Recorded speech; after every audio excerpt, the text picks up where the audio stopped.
कि जो चीन के हक में ये तजारत जा रही है, अमेरिका उसको अपने हक में करना चाहता है, ये तो नजर आ रहा है। लेकिन इसकी बुनियादी तौर पे जो डीप रूटेड रीजंस हैं, आप हमें बताएंगे कि असल में ये क्या बात है। शुक्रिया पाशा साहब, मुझे यहाँ बुलाने से हमारे बड़े खूबसूरत दोस्तों के साथ दो तीन चीज़ें कहने की ज़रूरत है।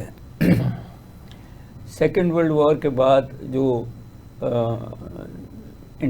फिलोसफिकल लड़ाई और पॉलिटिकल लड़ाई और मईशत की लड़ाई शुरू हुई थी, वो दो सिस्टम्स के साथ हुई थी, कम्युनिज्म वर्सेस कैपिटलिज्म।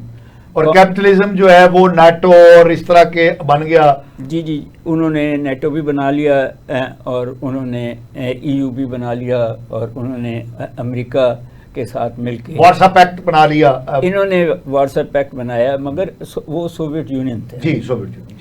और सोवियत यूनियन भी, जिसको अमेरिका इविल एम्पायर कहता था, वो एक्सपोर्ट भी कर रहा था अपनी आइडियोलॉजी। तो हमारे जैसे मुल्कों में रेवोल्यूशंस हुई, काउंटर रेवोल्यूशंस हुई, कू हुए, ये सारे या CIA कराता था या KGB कराती थी एंड सच फोर्थ। दोनों ममालिक अपना एरिया ऑफ इन्फ्लुएंस बढ़ाने के लिए दरअंदाजी करते थे मुख्तलिफ मुल्कों में। उसी के अंदर चाइना के अंदर भी शायद 1950 या 52 में कम्युनिस्ट रेवोल्यूशन हो गया जी, माओ का और बाद में डेन सोपिंग, और उसके बाद अब ये जो प्रेसिडेंट की हैं। सर ये 49 में नहीं हुआ था? हाँ, शायद 49-50 में हुआ। जो सोवियत, जो चीन में इश्तराकी गवर्नमेंट कायम हुई, ये 49 में। जी। अब देखें, बात यह है कि इस लड़ाई में टेक्निकली 1989 में CIA जीत गया और अफगानिस्तान में जिस वक्त सोवियत यूनियन को शिकस्त हुई तो वो 90 में टूट गया। सोवियत यूनियन जो है वो डिसमेंटल हुआ। और मगर ये याद रखिएगा कि mind frame, industrial mind frame जो था, इकोनॉमिक माइंड फ्रेम कम्युनिस्ट ही रहा। ठीक है, मैस एजुकेशन, लोगों को अपलिफ्ट करना, घर दे देना। सर देखें जी, ये कम्युनिस्ट रेवोल्यूशन जो है, जो सोवियत यूनियन में आया था, ये 70 साल तक तीन नस्लें, 70 साल में उन्होंने गरीब लोगों को उठा के एक ऐसी इकॉनमी बना ली जो अब 5th-6th जनरेशन एयरक्राफ्ट भी बनाती है। उन्होंने ही जंग जीती, सेकेंड वर्ल्ड वॉर, इनके खिलाफ, हिटलर के खिलाफ, अमेरिका के साथ मिलके। मगर उसके बाद इन्होंने ब्रेटन वुड में एक दुनिया का नया निज़ाम बनाया जिसमें डॉलर को, उसके आगे चल के सोवियत यूनियन जब ख़त्म हो रहा था या हो गया तो एक WTO भी बना, वर्ल्ड ट्रेड ऑर्गेनाइजेशन, वर्ल्ड, जिन्होंने ये फैसला किया कि फ्री ट्रेड होगी। GATT, general agreement of tariff and trade. हाँ जी, गैट के बाद मुख्तलिफ, अब WTO में ये कह दिया गया था कि आप टैरिफ्स नहीं लगाएंगे, ठीक, आप फ्री तजारत होगी। हाँ, और चाइना इसके में, जहाँ सोवियत यूनियन जवाल में गया, रशिया जवाल में गया, तो चाइना खामोशी से अपने लोगों को हाईली एजुकेट करता रहा, इंडस्ट्रियलाइजेशन करता रहा। वो सारी टेक्नोलॉजी जो अमेरिका पे थी वो लीगली या इलीगली लेके वहाँ पढ़ा के लोगों को एक ऐसे लेवल पे पहुँच गया कि वो सेकंड लार्जेस्ट इकोनॉमी बनी।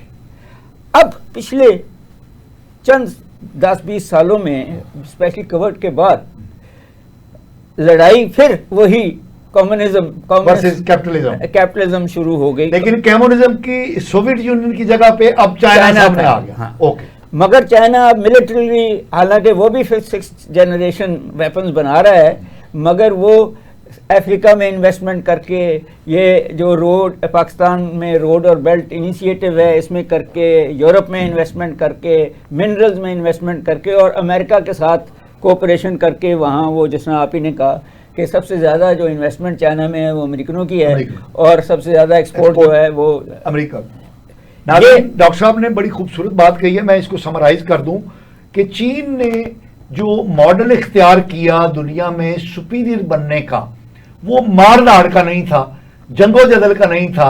वो मॉडल ये था कि भाई चीन ने $800 अरब अपने थैले में डाले और वो निकल पड़ा। और उसने दुनिया के 3 बर्रे आजमों में, यूरोप, अफ्रीका और एशिया में, बेल्ट एंड रोड इनिशिएटिव के जरिए तमाम अक़वाम को जो इन 3 बर्रे आजमों में बसती थी उनको कहा कि भाई, जिस तरह वो पंजाबी में नहीं कहते कि गली में फिरते थे, मंजी पीढ़ी ठुका लो, पांडे कली करा लो, चीन ने ये कहना शुरू कर लिया, इन्वेस्टमेंट करा लो, तरक्की करा लो, रोड बनवा लो, इंडस्ट्री लगवा लो। चीन जो है ये नारा लेकर निकला और वो पैसे देने लगा मुल्कों को। मगर मैं जो बात कहना लगा हूँ वो ये है कि ये जो टैरिफ्स हैं जी। इसमें 2 चीज़ें नज़र आती हैं आपको। पहला ये है कि वो जो कम्युनिस्ट मुल्क है वो फ्री ट्रेड की बात कर रहा है, ठीक है, और वो जो फ्री मार्केट और कैपिटलिस्ट मुल्क है वो इकोनॉमी को क्लोज करने की बात कर रहे हैं। यानी चीन ने वेस्टर्न सिस्टम के अंदर रहते हुए इतनी ताकत हासिल कर ली है कि अब वो जो वेस्टर्न सिविलाइजेशन और कैपिटलिज्म के मामे चाचे थे, अब उनको आपस में भी लड़ा दिया ना, यूरोप और अमेरिका को भी आपस में लड़ा दिया। यूरोप जो है वो अब चाइना के साथ है, अमेरिका और कनाडा को आपस में लड़ा दिया एंड सच फोर्थ। मगर दूसरी बात भी बड़ी इंपॉर्टेंट है कि इस सारे के अंदर किसको मार पड़ेगी। सर इस पर हम अब आते हैं, ये वसीम साहब को ना इसमें शामिल कर ले। डॉक्टर साहब, मुझे पता चला है कि आप कोई पेपर तैयार कर रहे हैं जो कि पेश किया जाना है डोनाल्ड ट्रंप को, किसी वसातत से आपका तहरीर करदा पेपर, इस वाले से कि कोई मशवरा आप देने वाले हैं। नहीं, वो तो पाशा साहब हमारे एक दोस्त हैं, वो ट्रंप के मशीर लग गए हैं। ठीक है, आगा साले साहब, आगा साले मोहम्मद या मोहम्मद साले, उनसे डिस्कशन होती रहती है, वो आपने वहीं से कोई सुना होगा, मेरा ऐसा कोई ताल्लुक नहीं है।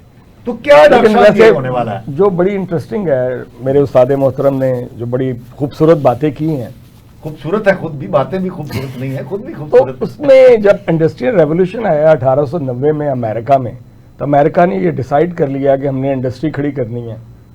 तो जब इंडस्ट्री उन्होंने इस्टेब्लिश की तो उसका जो शैतानी जहन था, उनको पता था कि हमने किस इंडस्ट्री पे फोकस करना है, एम्फेसाइज करना है। तो आपको पता है पहली जंग अजीम हो या दूसरी जंग अजीम हो, उसमें सारा वो असले का इस्तेमाल था। ठीक, तो उन्होंने इस पे फोकस किया। उनके लिए ये कपड़े बनाना, ये ग्रेन, ये दिस डैट, ये छोटे काम, ये उनके लिए छोटे काम थे। हाई एंड इंडस्ट्री उन्होंने डेवलप कर ली। अमेरिका ने टेक्नोलॉजी पे सुपरमेसी कायम कर ली, जैसे डॉक्टर साहब ने कहा। उन्होंने एयरक्राफ्ट में, उन्होंने टैंक बनाने में, उन्होंने मिसाइल बनाने में, उन्होंने इन चीज़ों पे इन्वेस्टमेंट की।